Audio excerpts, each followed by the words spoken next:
Isaiah 54, 7-8 says, "For a small moment I have forsaken thee, but with great mercies will I gather thee. In a little wrath I had hid my face from thee for a moment, but with everlasting kindness will I have mercy on thee, saith the Lord thy Redeemer.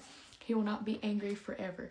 Psalms 30:5 says, "For his anger endureth but a moment, and his favor is life. Weeping may endure for a night, but joy cometh in the morning." And even in the night, our heart instructs us. God continues to instruct us and lead us and give us counsel every moment of our lives. And then sometimes when he corrects us, it might seem painful while it's happening, but afterwards going to come so much joy and peace and righteousness. It's going to outweigh maybe that little bit of pain we felt at that moment. Everything Jesus does, he does out of love and because he cares for us. He doesn't want us to be sifted as wheat.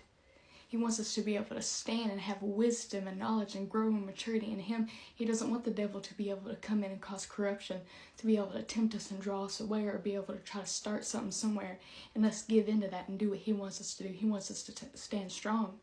In Hebrews 12:5-6, New Living Translation says, "And have you forgotten the encouraging words God spoke to you as his children? He said, 'My child, don't make light of the Lord's discipline, and don't give up when he corrects you, for the Lord disciplines those he loves, and he punishes each one he accepts as his child.'" If he did not ever punish or correct or discipline you, then that means you are illegitimate. You are not his. But it's because he does correct you. That means that you do belong to him and he cares. Because if parents never discipline their children, they would grow up ignorant, they would not know right from wrong, and who knows what all they would get into. But it's because we have instruction. It's because we have been taught right from wrong that we are able to know the difference and know what to keep ourselves from. And that's the same thing that the Lord does for us. He gives us wisdom. He works all things together for good to those who love him and who are the called according to his purpose. Everything is for our good and because he loves us. So don't be offended when he corrects you or when he disciplines you.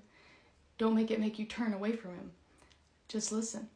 Just listen and accept what he's saying, because if you do, there's going to be such a joy that comes that will vastly outweigh that pain we felt in that moment.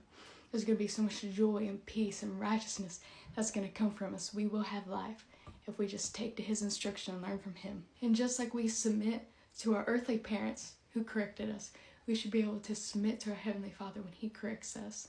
And life's going to come.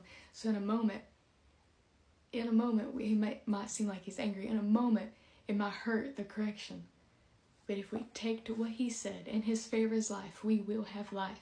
And we will have joy and peace in him, and we will not be destroyed when the tempter, when the devourer comes our way.